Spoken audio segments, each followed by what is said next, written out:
It's the first 10 minutes with in 2024. I know some of you guys missed the whole series, so why not celebrate with one of the people who actually started last year with a 10 minutes with for their very first season with the MPL. Kasama natin here, we have, it's your very own Odin. Yan. I don't know how Very to first. I don't know how to time it. No, I mean last year kung naalala ko, kasama mo si Burrito. Yeah. Right? For season, ano season yun? 11? 11. Yeah. So, it's been a year. How have things been? Grabe, ang dami nangyari sa loob ng isang taon na parang hindi ko in-expect. Parang ang daming twists and turns ng isang buong taon for me. So yun nga, galing ako season 11, nakapunta ako ng MDL, nag-M5, tapos ngayon, another season. So, I'm not so sure if that's something that you've addressed in open channels yet. So, I'm not so sure if you're comfortable with it also to talk about. What was the jump like for you? Because again, you opened up strong season 11, and then after that, they moved you to the MDL, and then you're gonna be with the MDL for 2 seasons now. Kumusta naman? What was that like? How did that happen? Nung season 11, syempre, sobrang masaya ako na doon ako agad nilagay. Pero syempre, meron din mga adjustments na nangyari at meron din naging changes sa management natin. So, since walang host yung MDL, they wanted to get a host na magiging face down ng MDL. So ako, syempre, masaya rin ako na nilagay ako doon. Although, na-miss ko yung scene na may mga tao sa studio. Like yung MPL. Like audiences, the community. Audience na live talaga. Siyempre, masaya pa rin ako na binigay sa akin yung MBL. And siyempre, doon din ako natuto talaga. Kasi nung season 11 naman, hindi ako araw-araw, di ba? Nung MBL, siyempre yung host, araw-araw siya. You open the show, you see everything happening behind the scenes. Yun talaga, like that. So, MDL is now home. You feel like MDL is home.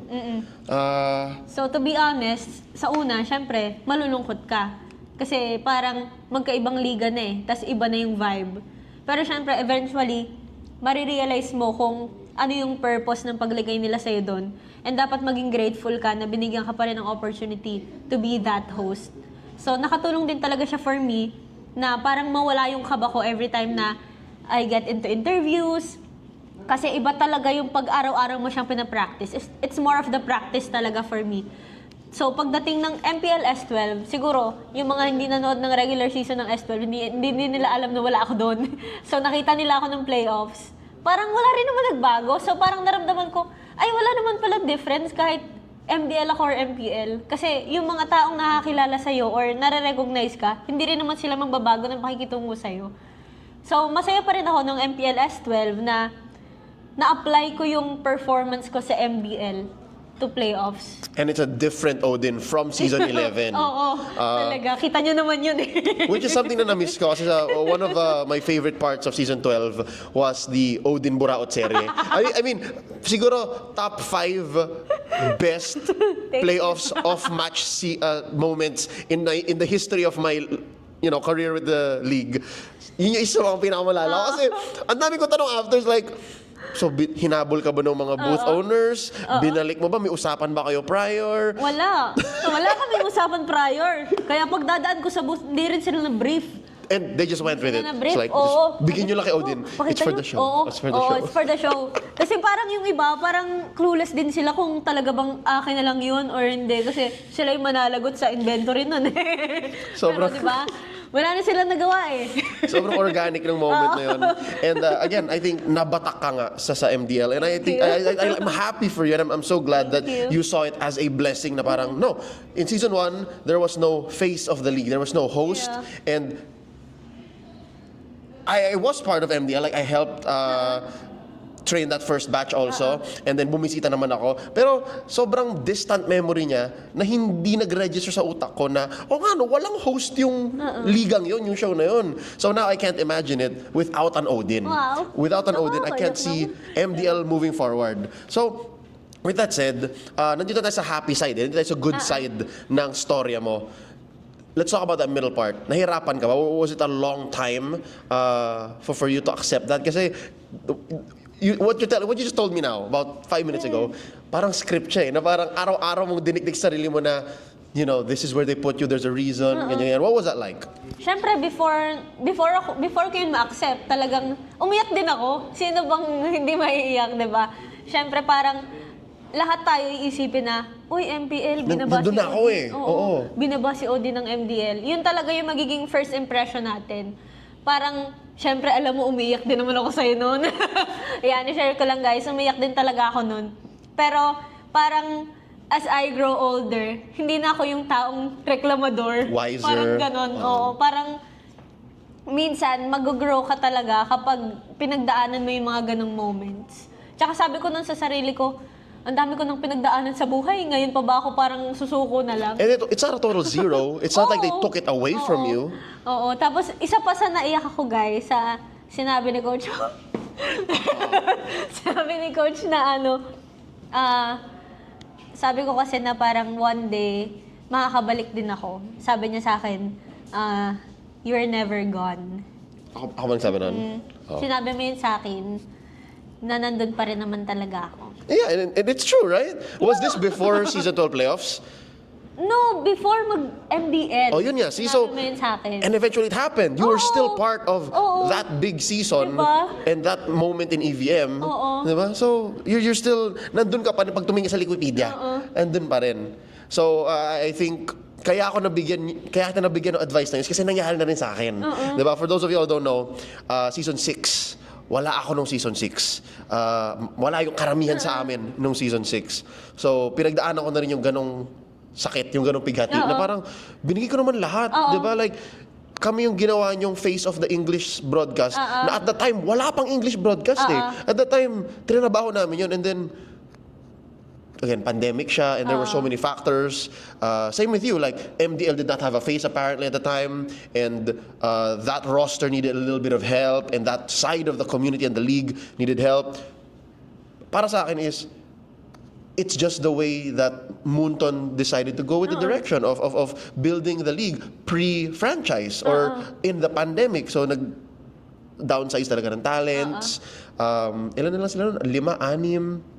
On day na lang din. Oo. 7. And siguro 6 pa nga if you'll count the late great Rob Luna, right? Who wasn't even there for all of the days. And then what happened with Shinbu happened. So at the time, biglang playoffs, nangyari din. Like, sige na nga, let's get Reptar back, let's get Leo back, tapos i-guess nyo yung mga dating ayun. So it's happened. So I think I was in the same boat as you then na very young pa yung love ko or yung experience ko for the league. You had a caster search and a season. Ako, I had 3 seasons. And then sa Asha parang ginanon. Parang akala mo nandoon ka na lagi, no? Oo. So, wala talagang constant. Wala talagang sure sa mundo. So, if you're given the chance, ibigay mo na lahat.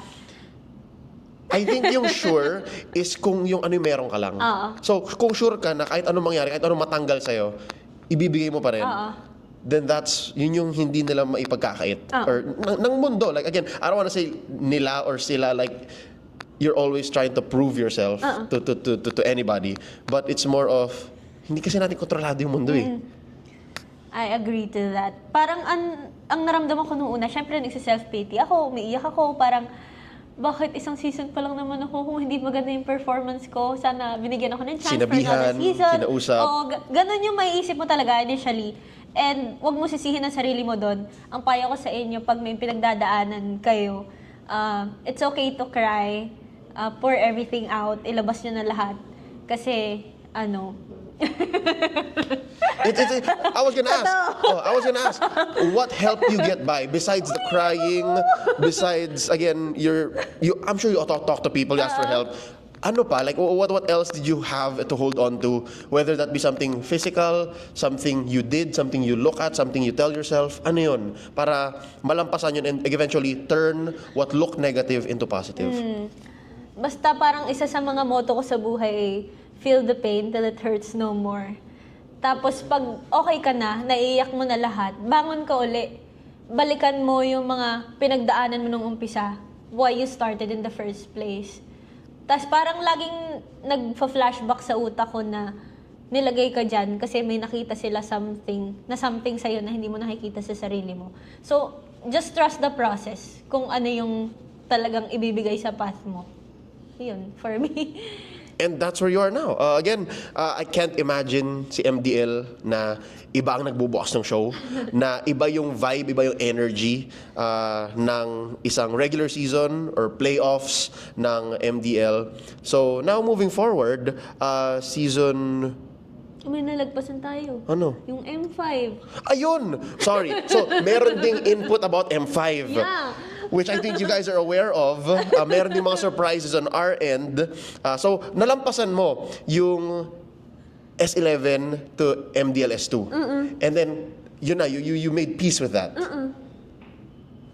What about the M5? After nun, nung, di ba, nag-MDL tapos nag-MPL playoffs ako. Season 12, yun. Yeah, nung MPL season 12, parang hindi pa kasi latag kung sino yung mga talents talaga na ilalagay sa M5. So ako, hindi naman sa wala na akong pag-asa sa sarili ko, hindi lang talaga ako nag-e-expect. Kasi international scene eh. Pero since okay yung performance ko sa kanila ng S12, katulad ng mga Buraot series. And MDL. Yeah, on the fly lahat ng ginagawa ko, wala akong script, sasabihin lang ni direct, oh dito tayo, ganito, ganyan.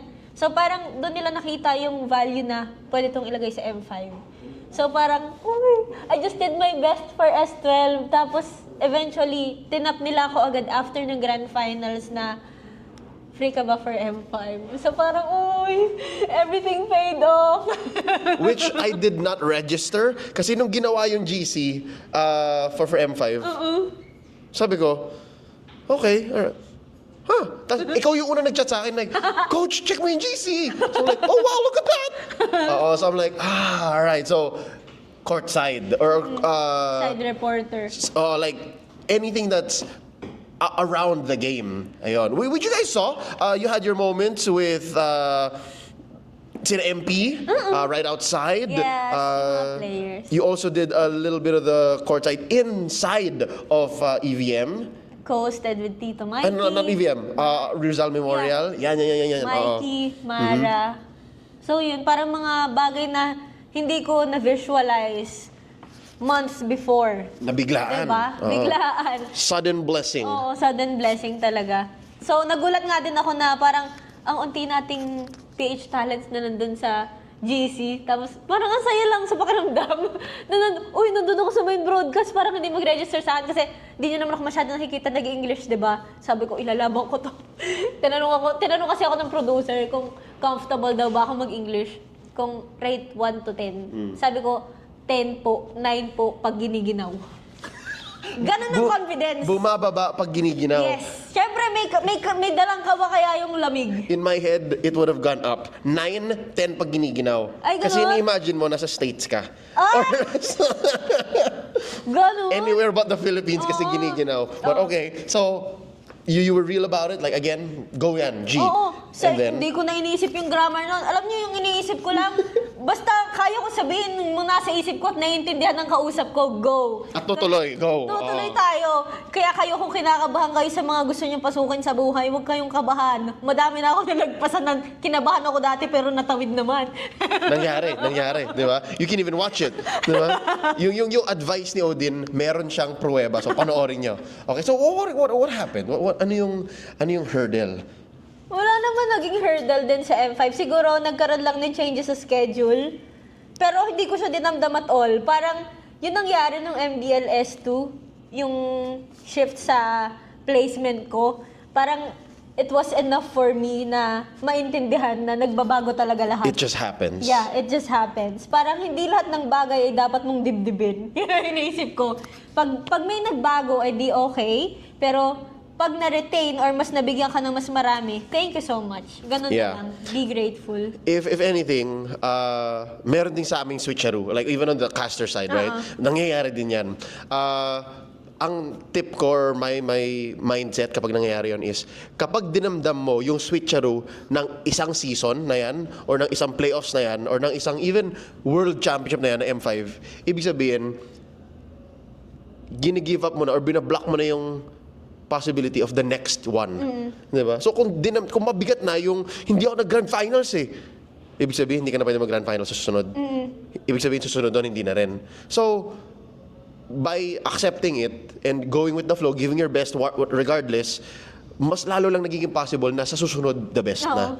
So, ayun. Proven. Even if you guys really don't see us talk about a lot of our failures or a lot of our stumbles or difficulties, struggles in public, nangyayari yun, guys. Talagang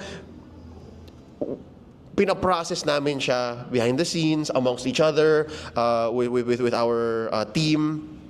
And it's all for the show, di ba? Parang, we don't want to bog you down with the pressure of our job to entertain you. Yes. Wag masyadong magpa-down sa certain na sitwasyon kasi it won't last forever. Pero okay lang ma-down. Again, okay lang like we're not saying don't feel it or hindi valid na malungkot ka dahil dinedicate mo yung sarili mo tapos nag-miss Wag mo out. lang tambayan. Huwag mo lang patagalin. Wag mo lang tambayan ng sobra like isang buong season. Huwag mo patagalin. So, work it out. Take it from Odin. A year later, she's gone through so much after the first time we did a 10 minutes with. Na technically yung last one, 5 minutes with lang. Oo nga. Diba? Kasi kasama mo si Burrito. Ngayon, 15 minutes with Odin na siya. Diba? Ang bilis, 15 minutes na agad. Hindi pa tapos. Charot. Marami pa. Di mo ba alam yung ano? So, with that said, hopefully guys nag-enjoy kayo and you saw a side of Odin, a side of me that you've never seen before. We'll see who else we bump into for another 10 minutes with. Odin, saan ka namin mahanap on social media? And anong meron? Where can people find you next? Ayan guys, I'm streaming on TikTok and Facebook at Claudine Taiko. My IG and my YouTube is also at Claudine Taiko para hindi na kayo nahihirapan. Ayan, parati naman ako nagpo-post dyan. And hopefully sa YouTube makapag-upload ulit ako ng mas madalas. Kasi sana may mga ganito rin ako, no? So ayan, abangan nyo po ang MDL Season 3! See you guys! Thank you! The biggest and most exciting season of the MDL yet dahil ang inyong defending champions ay nagre-roster. Yes! Sobrang bago na ng itsura ng liga and there's a lot of new teams and players coming in. Watch out for the same old and beloved faces and voices. Isa na si Odin doon. Ilabas ang lakas, MDL Season 3. This has been 10 minutes with your very own Odin. Peace out!